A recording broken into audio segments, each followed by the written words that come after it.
So I'm Victoria, and I'm a speech pathologist, and I'm coming to you today from Virginian Rehab and Wellness, currently sitting in our Fairfax location, but we are really excited because we are going to be expanding to the Chantilly, Virginia location by the end of the month. So come in April, we're going to have two different settings for you guys to come and visit us at. I myself is one speech pathologist, and we're going to have Joe, who's also going to be joining and doing more outpatient therapy for voice disorders in Fairfax. So I think at this point that we're going to go ahead and get started with our talk today. Thank you everybody for coming. Again, I'm Victoria. I'm a speech pathologist working in the outpatient setting for Virginian Rehab and Wellness over in Fairfax. Today's quick chat is going to be just a little bit of information, a little bit of time for questions, and then I will provide our information if you would want to seek additional information. Swallowing challenges with Parkinson's, but also with any other different neurological disorder. So a lot of times I get asked, aren't you a speech pathologist? Why are we talking to you about swallowing? So yes, we are speech and swallow professionals. We went to school for 6 years and studied head and neck anatomy very, very deeply. So as we get older, or we have a catastrophic event in our life, and we end up having troubles chewing our food or drinking our liquids, the speech pathologists are the ones that help with this. So first, we have to talk just a little bit of anatomy so that we understand what's going on here. So I have my little friend behind me, and I'm going to break the swallowing up into 3 different phases. So the first phase is the oral phase. This is completely 100% voluntary. You walk into a party and you see the food and it smells good and you start salivating and you voluntarily pick up the cheeseburger or pick up the potato chips and you place them into your mouth. You also voluntarily put your lips around the food to bring it into your mouth, and then you voluntarily move your lips and your tongue and you begin chewing this food, moving it in a rotary pattern through your mouth. Again, this is all voluntarily. You can even put the food or the drink into your mouth and just hold it. That's a voluntary response too. However, most of us, after we chew up that juicy cheeseburger or suck up that tasty milkshake, we want to swallow it. We want to enjoy that food or liquid. So we trigger the swallow. The food then moves out of the voluntary phase, through the mouth, into the pharynx or into the throat. This is when swallowing becomes completely involuntary. We no longer have control. As the food and the liquid moves from the back of the mouth into the throat, it has 2 choices. It can go into the trachea and into our lungs, our airway, which will not end very well, or it can go down the esophagus and into our stomach. And that is when the food or liquid goes into the esophagus and into the belly. That's how we get nutrition, and that's how we meet our calories and our hydration needs. A lot can go wrong there, and I'm going to keep it very simple today. But after we trigger that swallow, this is our airway, this is our epiglottis. Every time we swallow, the epiglottis comes down and protects the airway. Sometimes with Parkinson's, this epiglottis does not do its job correctly. However, again, it's involuntary and we don't have a lot of control what our epiglottis does. We as speech pathologists, though, we can help treat when it doesn't do what it's supposed to do. And then the third phase is esophageal. So now the food has left the back of the throat. It said, nope, I'm not going into the lungs. I'm going to go down the esophagus, through a sphincter muscle, all the way into the belly, through the pyloric valve. And in the esophagus, I try to teach all of my patients that it's striated or smooth muscle that has to contract in a rhythmic pattern to bring the food down. Obviously, gravity is going to help with that, and proper positioning. The esophagus can give us a lot of trouble if we eat lots of spicy foods and we have that acid reflux, and there becomes a pressure issue of the hydrochloric acid in the stomach digesting food and coming all the way back up the esophagus. So again, those are the 3 phases. It starts in the oral cavity, we can control it, and then it goes into the throat and the esophagus. and we can't have a lot of control over it. And that is where speech pathologists come in, and we can help address the challenges of swallowing. So let's get back up to the oral phase, which is the lips, bringing that food to the mouth. A lot of times with Parkinson's, this big round muscle, the orbicularis oris, that was my favorite one in school. So this big round muscle is weak. So especially with Parkinson's, we see a lot of open mouth posture. And what happens is not only does sometimes the saliva end up drooling out of the side of the mouth, but the food or liquid is lost. So as a speech therapist, we can provide different strategies to get the lips closed and provide a solid lip seal. We also sometimes see what's called decreased anterior to posterior movement. We bring food or liquid to the mouth, and that's where it stays. I like to say it almost looks like a rabbit. It's like when you give a rabbit some carrots and they chew it right in the front of their mouth. Unfortunately, when we chew foods in the front of our mouth and it never gets really far back past the lips, there's no saliva production. The mouth actually senses the rotary movement of chewing food, and that's when the saliva is produced and actually is excreted into the jaw. A lot of times we see residues, what I call like stasis, which is we've chewed our food and we've swallowed it, and now the food is hanging out in our cheeks. Chipmunk cheeks, pocketing, squirreling it away for later. Again, this is not normal, but it's definitely common with Parkinson's or anybody with lack of muscle tone in their face. So speech pathologists can do lots of massage and temperature, tactile cues to bring that food out of the cheeks and onto the tongue. Ultimately, what we're trying to do is get the food or liquid onto the base of the tongue so that the tongue senses that weight, because that's what helps trigger that swallow to get rid of the food or liquid from the mouth. I would not be doing due diligence if I didn't provide a little piece of fun information about the taste buds. They decrease as we age.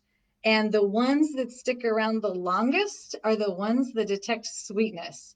So a lot of my patients, when you get above a certain age, that tray of mashed potatoes and meatloaf does not taste the same, or it does not taste as good as it did when you were 35.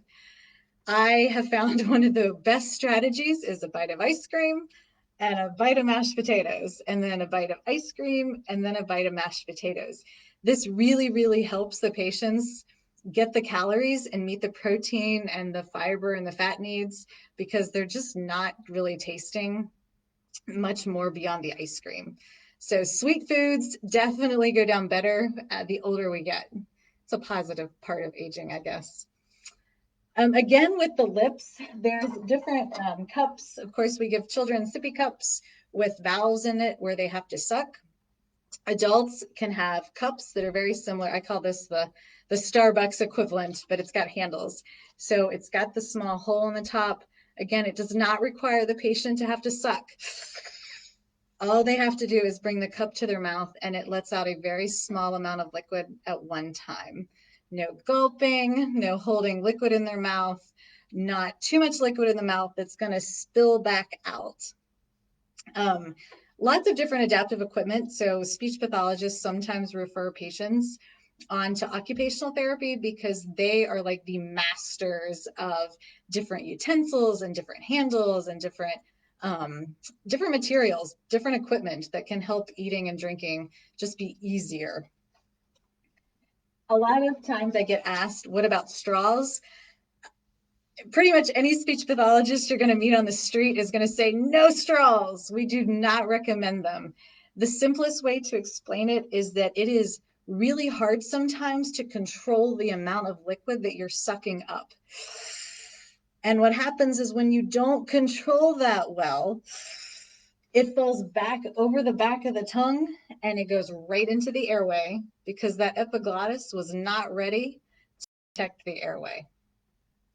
Okay, so that was the oral phase that obviously we have a little bit more control over than the other two phases. So down into the pharyngeal phase, this is the airway again. Epiglottis has to come down and protect it. Sometimes with Parkinson's, this epiglottis is super slow and it needs extra time to do its job.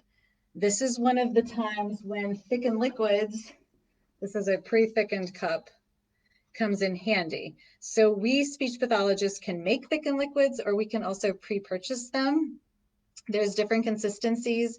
This one's nectar, so it's kind of like your really thin fruit cocktail syrup. The next level up is thicker, like a pancake syrup. And then we can even do like pudding thick consistencies if needed. But the purpose of thickened liquids, they don't taste different. It's just to flow through the throat slow enough to allow the epiglottis to do its job and to allow the liquid to still hydrate the body, but at a reduced rate. Thickened liquids can really be a lifesaver for a lot of patients that have urinary tract infections or that fight dehydration and kidney issues on an ongoing basis. They help us protect our airway and meet our hydration needs at the same time. Another, common response when some anatomical feature in the throat is not working is patients cough or they're constantly clearing their throat. And while that's common, it's not necessarily normal part of swallowing. I do tell my patients that coughing is a sign that your cranial nerves are sensing that something's going the wrong direction. So we're happy that the nerves sense it, but it doesn't lead to a good quality of life when we're enjoying a meal with friends. Again, a speech pathologist can help put some strategies into place where we turn our heads or we change a posture to try to help alleviate some of that cranial nerve irritation. Sometimes we have poor closure with the back of the throat and the nasal structures, which leads to food or liquid coming out of the nose. Again, not attractive and not fun. We can propose some different strategies to fix that. A lot of times as we age, we get what's called cervical osteophytes. The top of your vertebrae is known as your cervical column. And if we get almost like bone spurs where they push off of the vertebrae into the esophagus, patients will say, there's something stuck in my throat. I just swallowed my food, but I still feel it there. And again, a need to clear their throat during a meal can be something growing on the cervical vertebrae, and we'd want to get an x-ray or an MRI to rule that out. So I already talked about the thickened liquids. We can control liquids also by just a teaspoon. Some of my patients do really, really well when I take away the cup and I say, drink, but use a spoon to control the amount that you bring into your mouth. Other strategies are postural changes. If we find that one side of your body is weaker than the other, we're going to always turn towards the weaker side to try to close off the anatomy and fix some of the physiological function there. And then down into the esophagus we go. It's my fun word of the day called peristalsis. It's that striated muscle movement of bringing the food or liquid down the esophagus and into the stomach to meet our nutrition needs. Again, this is a muscle. We know that Parkinson's or other neurological problems affect muscle contraction, the force of it, the speed of it, but this is where posture definitely helps. We can elevate head of the bed. If the patient needs to eat or drink laying down, we can turn to one side or the other side. Again, upright is the winning ticket for esophageal motility, but there's definitely a few different things we can try to help with that. I also want to just say something quickly about reflux disease. If my patients come to me and they're coughing all the time, whether it's eating or drinking related or not, a lot of times the stomach acid and the digested food is leaving the belly, coming up the valve and up the esophagus high enough to irritate those nerves. So there is that cough response for that too. We do want to control reflux disease because, again, that's acid leaving our stomach and it could be burning away the lining of our esophagus. And when that lining gets irritated, those muscles are no longer squeezing and contracting the way they should to bring the food down. Latest research is stay upright 2 to 3 hours after you eat. I just worked with head and neck surgeons up and out of Boston University that did this study, and they found up to 2 hours and 56 minutes. There were a couple of their patients actually had reflux when they laid down almost 3 hours after they ate, and they saw that food or liquid coming right back up. So their piece of advice was, we know you're going to have that ice cream on the couch as that late night snack, but just go ahead and have it with your dinner. Acknowledge that you're going to eat the ice cream and do it at 5 p.m. So when you get into bed later that evening, there's a better chance that the ice cream and the food or liquid will stay down where it's supposed to. So signs of aspiration, signs that the food or liquid did not do anything it was supposed to do. It did not go back into the belly. It went past the epiglottis and right down the trachea, bronchi, into the lungs. So we all walk around with a lot of water in our bodies. It is normal to have just a little bit of water in our lung bases. However, most of us are healthy and we have strong immune systems and we move around, meaning that liquid that sits in those lower lungs never have a chance to grow bacteria, have infection, and then we spike a fever. However, when we have Parkinson's, we may not be as mobile. We may not always 100% of the time have a strong, safe swallow. So sometimes the food or liquid enters the airway. When we say it enters the airway, it gets past the vocal folds. It's not penetrating the top of the vocal folds. It's actually aspirating, going past the vocal folds and into the lungs. This can be a really big problem because you can get very sick very quickly. One of the first signs of aspiration we usually see is patients will spike a fever. They won't feel well. Sometimes they don't even cough when the liquids go into their lungs. That cranial nerve somehow doesn't sense it, and food or liquid enters the lungs, and before long, they're pretty sick pretty quickly. So that's my ultimate goal as a therapist, is to prevent pneumonia, is to keep the food or liquids going into the right place. No fevers, no runny noses or watery eyes when we're eating and drinking. This is supposed to be the best quality of life possible that we can give you guys. So that's where I'm at today. I'm going to leave it at that and answer just a couple questions. Somebody posted, why did you want to become a speech pathologist? And the short of that actually has to do with swallowing. Is I got to observe a therapist in an ICU feed a man a piece of chocolate cake with cold milk 3 months after he had major surgery. And this was his first opportunity to enjoy food. And I saw that a speech pathologist got to do that. And I was sold, because I totally believe that good eating and drinking improves your quality of life. So, any other questions for today? Let me see. We're definitely going to put this up on our website so you guys can view it later. And we will also be sharing it with some area neurologists that have asked for the information following today's presentation. All right.